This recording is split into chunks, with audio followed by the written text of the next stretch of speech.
Hello students, कैसे हैं आप लोग? होपफुली घर पर हैं, सुरक्षित हैं, बढ़िया हैं। चलिए जी, मैं फिर आगे आपके सामने एक और नया लेक्चर लेकर आज हम लोग जो कवर करने वाले हैं इस लेक्चर में वो है चैप्टर 1 मैनेजमेंट का एक बहुत ही इंपॉर्टेंट टॉपिक जिसको हम कोऑर्डिनेशन के नाम से जानते हैं। किसके नाम से जानते हैं जी?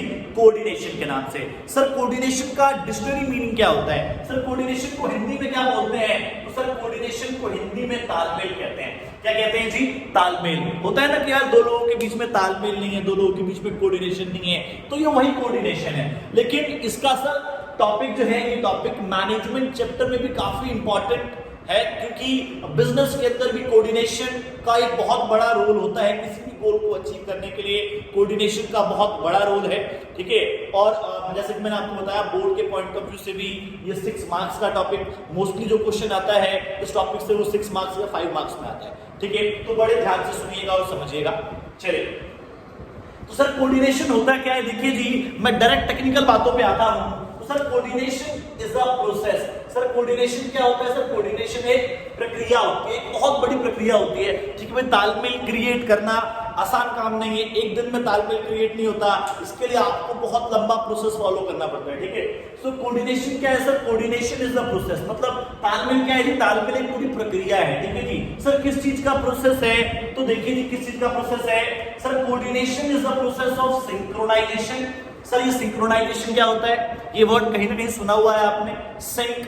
आप अपने फोन के कॉन्टैक्ट्स को गूगल से सिंक करते हो या सिंक के कॉन्टैक्ट्स को फोन से सिंक करते हो। सिंक का मतलब होता है मिक्सअप, जिसमें हम लोग मिलाते हैं, ठीक है जी। हार्मोनाइजेशन जो वर्ड है वो हार्मनी से निकला है। हार्मनी मींस एकता, ठीक है। एंड यूनिफिकेशन भी कहीं ना कहीं एकता ही होता है, ठीक है। यूनिफिकेशन मींस भी एकता ही होता है। तो सर कोऑर्डिनेशन क्या होता है? देखो बड़े ध्यान से, coordination is a process of synchronisation. Sir coordination क्या है? सिंक्रोनाइजेशन का प्रोसेस है, हार्मोनाइजेशन का प्रोसेस है, यूनिफिकेशन का प्रोसेस है। अगर आपने ये 3 वर्ड याद कर लिए तो डेफिनेशन यहीं पे क्लियर हो गई, ठीक है sir. So coordination is the process of synchronisation, harmonisation and unification. Synchronisation, harmonisation, unification means in short sir तालमेल बिठाना, इन शॉर्ट इनके बीच में एक एकता क्रिएट करना, ठीक है जी। इनको मिलाना, साथ में रखना, that is the process of coordination, ठीक है। सर किन की बात हो रही है? सर किन के बीच में सिंक्रोनाइजेशन क्रिएट करना है? सर किन के बीच में हार्मोनाइजेशन या यूनिफिकेशन क्रिएट करना है? तो देखिए बड़े ध्यान से भाई, coordination is the process of synchronisation, harmonisation and unification. Sir synchronisation, harmonisation, unification किसके बीच में? तो भाई डिफरेंट लेवल के बीच में। सर कितने लेवल्स होते हैं? तो याद करिए, मैंने टॉपिक पढ़ाया था आपको इसी चैप्टर में, पहले एक लेक्चर में आपने कवर किया था लेवल्स ऑफ मैनेजमेंट। और 3 लेवल होते हैं sir, top level, middle level, lower level. तो तीनों ही लेवल्स के बीच में सर क्या होना चाहिए? सिंक्रोनाइजेशन होना चाहिए, हार्मोनाइजेशन होना चाहिए और यूनिफिकेशन होना चाहिए। तो unification, harmonisation and synchronisation create करने के प्रोसेस को कोऑर्डिनेशन कहते हैं, ठीक है। सर किसके बीच में? लेवल्स ऑफ मैनेजमेंट के बीच में। जितने भी लेवल्स होते हैं उनके बीच में क्या चाहिए सर? तालमेल चाहिए। तो तालमेल क्रिएट करने के प्रोसेस को कोऑर्डिनेशन कहेंगे। सर और कहां जरूरत पड़ती है कोऑर्डिनेशन की? तो भाई देखो, coordination is required among different departments. Sir company में बहुत सारे डिपार्टमेंट्स होते हैं। याद करिए, मैंने एक टॉपिक में पढ़ाया हुआ था आपको कि भाई मेनली 4 डिपार्टमेंट हम लोग कंसिडर करते हैं, production department, marketing department, finance department और HR department, human resource department, ठीक है। तो ये 4 डिपार्टमेंट है। इन चारों डिपार्टमेंट में क्या चाहिए सर? कोऑर्डिनेशन चाहिए, ठीक है। तो भाई बहुत सारे डिपार्टमेंट्स होते हैं, उन डिपार्टमेंट्स के बीच में हमें क्या करना पड़ेगा सर? ये क्रिएट करना पड़ेगा और ये क्रिएट करने के प्रोसेस को कोऑर्डिनेशन कहता है, ठीक है। सर बहुत सारे ग्रुप्स होते हैं कंपनी में, आपको पता है भाई पूरी कंपनी में जितने भी एम्प्लॉइज होते हैं, जितने भी वर्कर्स होते हैं, उनको हम लोग क्या करते हैं सर? डिफरेंट टास्क ग्रुप्स में डिवाइड कर देते हैं। तो जितने भी ग्रुप्स है कंपनी में काम कर रहे हैं उनके बीच में क्या होना चाहिए सर? कोऑर्डिनेशन होना चाहिए, ठीक है। कैसे होगा सर? जब हम लोग ये प्रोसेस फॉलो करेंगे।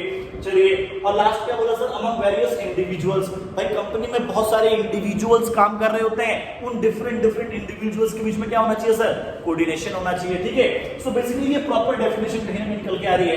एक और वर्ड है जो मैं यहां ऐड करूंगा, काफी इंपॉर्टेंट है,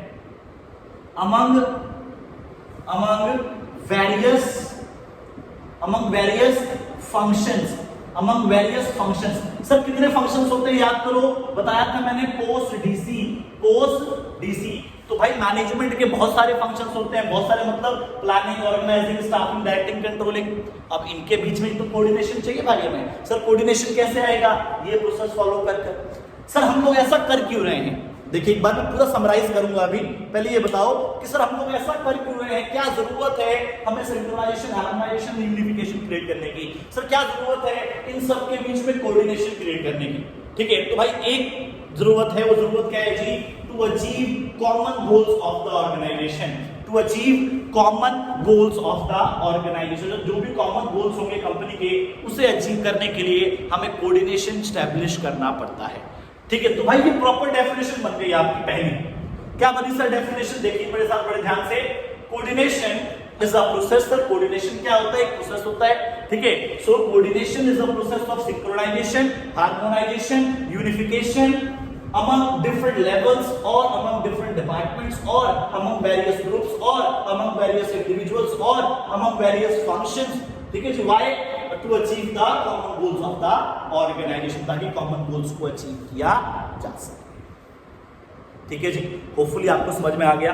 तो बेसिकली सर कोऑर्डिनेशन क्या होता है? भाई बहुत सारे डिपार्टमेंट्स होते हैं कंपनी में, बहुत सारे लेवल्स होते हैं कंपनी में, बहुत सारे इंडिविजुअल्स, बहुत सारे ग्रुप्स होते हैं, बहुत सारे फंक्शन परफॉर्म किए जाते हैं। ये सारे फंक्शंस अगर अलग अलग परफॉर्म किए जाएंगे तो शायद हम लोग गोल अचीव नहीं कर पाएंगे। ठीक है, इनमें होना क्या चाहिए सर? इन सभी में एक सिंक्रोनाइजेशन होना चाहिए, हार्मोनाइजेशन होना चाहिए, यूनिफिकेशन होना चाहिए। तो इन सब यूनिफिकेशन, सिंक्रोनाइजेशन और हार्मोनाइजेशन क्रिएट करने के प्रोसेस को कोऑर्डिनेशन कहा जाता है।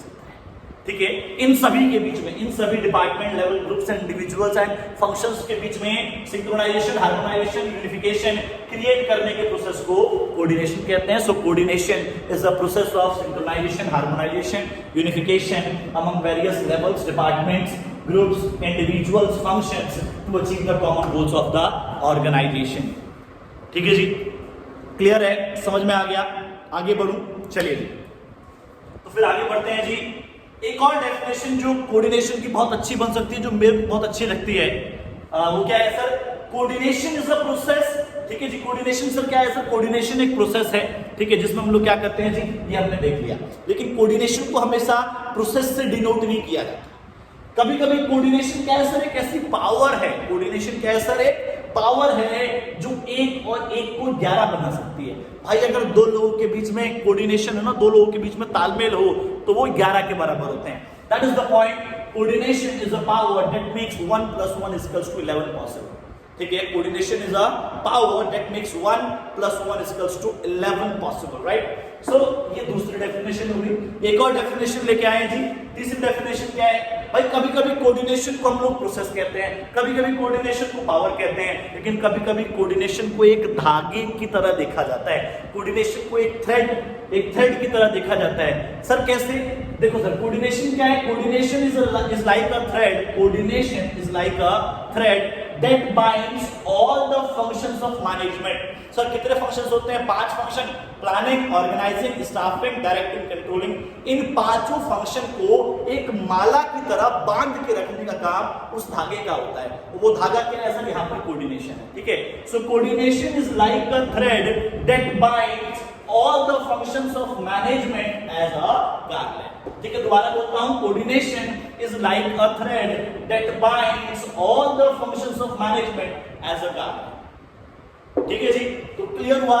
ये डेफिनेशंस थी जो 3 डेफिनेशंस में लेकर आया हूं आपके सामने कोऑर्डिनेशन की। होपफुली आपको कोऑर्डिनेशन का जो बेसिक कंसेप्ट है वो समझ में आया होगा। तो सर कोऑर्डिनेशन देखो क्या है? एक बहुत बड़ी चीज है जो कंपनी में होनी चाहिए। बिना कोऑर्डिनेशन के कोई भी गोल अचीव नहीं किया जा सकता। फॉर एग्जाम्पल, एक एग्जाम्पल देता हूं कि सर प्रोडक्शन डिपार्टमेंट ने 10,000 शर्ट्स बना ली हैं। ठीक है, और प्रोडक्शन डिपार्टमेंट ने ये इंफॉर्मेशन कन्वे नहीं करी किसको? मार्केटिंग डिपार्टमेंट को, सेल्स डिपार्टमेंट को। ठीक है, तो क्या माल बिक जाएगा? सर नहीं बिकेगा, क्योंकि अभी मार्केटिंग डिपार्टमेंट को तो पता ही नहीं है। मार्केटिंग डिपार्टमेंट को तो पता ही नहीं है भाई कि प्रोडक्शन डिपार्टमेंट ने जो आउटपुट था, जो प्रोडक्शन था, वो कर लिया है। ठीक है, तो जब तक दोनों के बीच में तालमेल नहीं होगा तब तक गोल अचीव नहीं होगा। That is all about coordination. ठीक है जी, समझ में आ गया? चलिए जी आगे बढ़ते हैं। जैसे कि आप देख सकते हैं अगला टॉपिक जो है वो है importance slash need of coordination. मतलब क्या हुआ सर कि हमें क्या क्या फायदे मिलते हैं कोऑर्डिनेशन से, अगर तालमेल होगा कंपनी में तो उससे क्या क्या फायदा होगा, या फिर सर नीड ऑफ कोऑर्डिनेशन के पॉइंट्स भी यही हैं, मतलब कि कोऑर्डिनेशन की जरूरत कंपनी में क्यों होती है। ये भी अगर आपसे क्वेश्चन पूछा जाता है तो भी आप सेम आंसर लिखेंगे, अलग आंसर नहीं लिखेंगे। ठीक है, याद रखिएगा need of coordination and importance of coordination, दोनों में आपको सेम आंसर लिख के आना है। चलिए जी आगे बढ़े, आगे बढ़ते गाइस।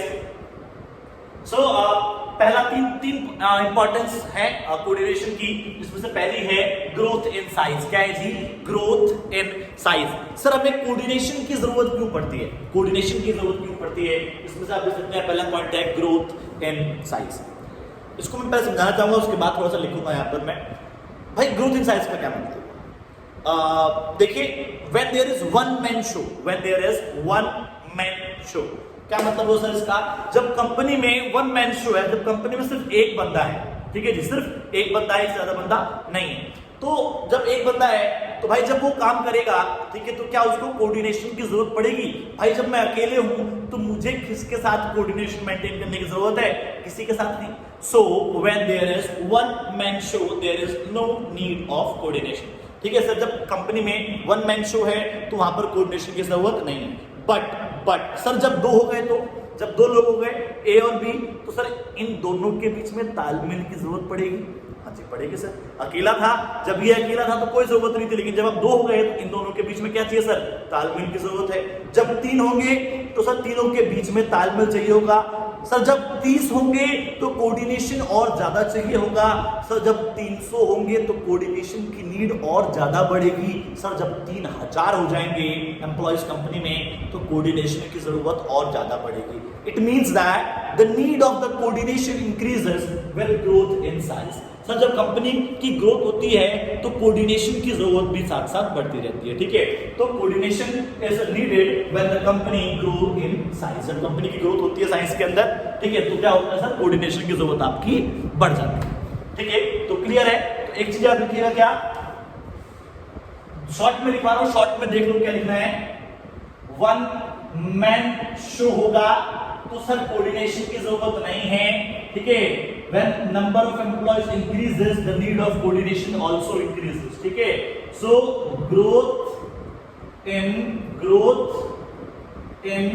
size होगा तो कोऑर्डिनेशन की जरूरत बढ़ेगी। ठीक है, तो वन मैन शो में कोई कोऑर्डिनेशन नहीं चाहिए, लेकिन सर जब ग्रोथ इन साइज होगा, जब नंबर ऑफ एम्प्लॉयज ऐड होंगे, जब नंबर ऑफ डिपार्टमेंट्स ऐड होंगे, जब नंबर ऑफ लेवल्स ऐड होंगे, नंबर ऑफ ग्रुप्स ऐड होंगे, तो क्या होगा सर? कोऑर्डिनेशन की जरूरत बढ़ती जाएगी। क्लियर हो गया गाइस? पक्का? चलिए आगे बढ़ते हैं। Next point is functional differentiation.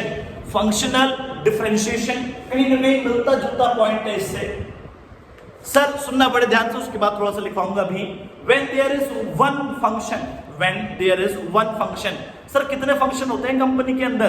देखिए functions of management are different from functions of organisation, और मैं यहां पर फंक्शंस ऑफ ऑर्गेनाइजेशन की बात कर रहा हूं। ठीक है, तो सर कितने फंक्शंस होते हैं ऑर्गेनाइजेशन के? देखिए बड़े ध्यान से। तो सर प्रोडक्शन,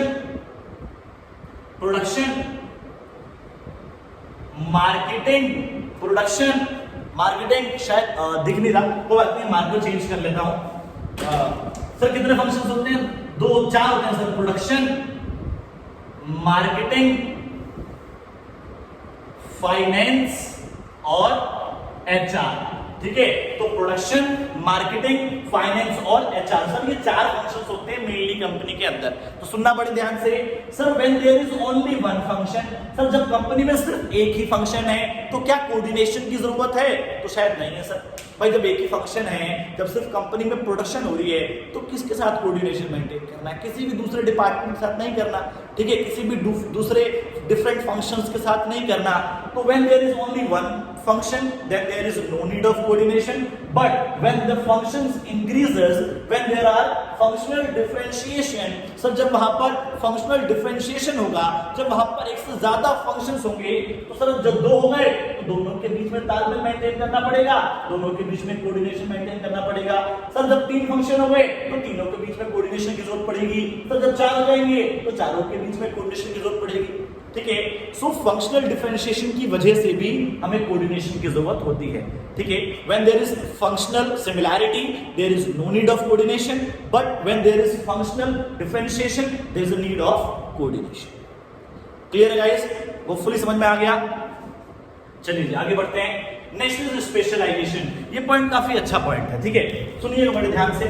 सर कंपनी में दो प्रकार के लोग होते हैं। सर कौन कौन से होते हैं जी? देखिए कंपनी में जितने भी लोग होते हैं उनको हम दो कैटेगरी में डिवाइड करते हैं। पहला वो लोग जो सर कौन होते हैं जी? स्पेशलिस्ट।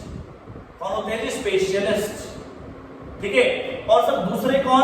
भाई दूसरे वो लोग जो सर होते हैं नॉर्मल या नॉन स्पेशलिस्ट। नॉन स्पेशलिस्ट, ठीक है। तो मैंने कंपनी के अंदर जितने भी लोग हैं उनको दो कैटेगरी में डिवाइड किया है, specialist and non specialist. Sir specialist कौन होते हैं भाई? स्पेशलिस्ट सर एक्सपर्ट्स होते हैं भाई, प्रोफेशनल्स होते हैं, बहुत पढ़े लिखे होते हैं, हर एक जो डिसीजन लेते हैं बड़े सोच समझ के, बड़े कैलकुलेटिव डिसीजंस होते हैं उनके, ठीक है। सो स्पेशलाइजेशन का मतलब क्या है यहाँ पर बताना चाह रहा हूं मैं कि मैंने पूरी कंपनी को दो पार्ट्स में डिवाइड किया, एक स्पेशलिस्ट और दूसरे कौन होते हैं सर? Non specialist. स्पेशलिस्ट का मतलब sir the professional, the experts who take the calculative decisions, who take the scientific decisions, right. और नॉन स्पेशलिस्ट क्या होते हैं सर? जो नॉर्मल डिसीजंस लेते हैं, ठीक है, जिनके डिसीजंस में ज्यादा कैलकुलेशंस नहीं होती, ज्यादा फोरकास्टिंग नहीं होती, ठीक है, ज्यादा इमेजिनेशन के साथ वो डिसीजन नहीं लेते, वो जनरली डिसीजन लेते हैं, लॉन्ग टर्म सोचते हुए डिसीजन नहीं लेते, वो शॉर्ट टर्म सोचते हुए डिसीजन लेते हैं। Those are the non specialist. अब एक बात बताओ सर, इनकी थिंकिंग और इनकी थिंकिंग में फर्क होगा या सेम होगा? तो सर फर्क होगा। जो स्पेशलिस्ट हैं उनकी सोच यहां होगी और जो नॉन स्पेशलिस्ट है उनकी सोच यहां होगी। दोनों की सोच में क्या है सर? काफी डिफरेंस है, ठीक है। तो स्पेशलाइजेशन का मतलब क्या है कि when there is specialisation it means that there is a gap between the thinking of a specialist and non-specialist. If there is specialization, it means that there is a difference between the thinking of a specialist and non-specialist. ठीक है? So we need to reduce the gap between the thinkings of both. ठीक है? So we need the coordination. Sir अगर सिर्फ non-specialist होते या सिर्फ specialist होते कंपनी में तो शायद तालमेल की जरूरत नहीं पड़ती, लेकिन हमारी कंपनी में क्या होते हैं? दोनों तरह के एम्प्लॉयज होते हैं और दोनों की सोच अलग अलग होती है। उन दोनों की सोच को बराबर करने के लिए हमें क्या चाहिए सर? कोऑर्डिनेशन, ठीक है। सो ये तीन इंपॉर्टेंस थे कोऑर्डिनेशन के। होपफुली आपको तीनों समझ में आ गए, बहुत इजी है। तो चलिए गाइस खत्म करते हैं आज के लेक्चर को। होपफुली आपको दोनों टॉपिक अच्छे से समझ में आ गए होंगे, ठीक है। चैप्टर 1 के जैसे कि हमने आज meaning and definitions of coordination को देखा और दूसरा जो टॉपिक था वो था इंपॉर्टेंस और नीड ऑफ कोऑर्डिनेशन, ठीक है। सो होपफुली आपको ये दोनों टॉपिक क्लियर हो गए। अगर आपको कुछ डाउट होता है आप मेरे व्हाट्सएप नंबर पे मुझसे बात कर सकते हैं, मुझसे डाउट क्लियर करवा सकते हैं। मेरा व्हाट्सएप नंबर आपको डिस्क्रिप्शन में मिल जाएगा, ठीक है। और अगर आपको रेगुलर लाइव क्लासेस चाहिए तो मिशन 100 क्लासेस को ज्वाइन करिए, यहाँ पर रेगुलर लाइव क्लासेस हो रही हैं, ठीक है। So till then have a good day, bye bye, take care.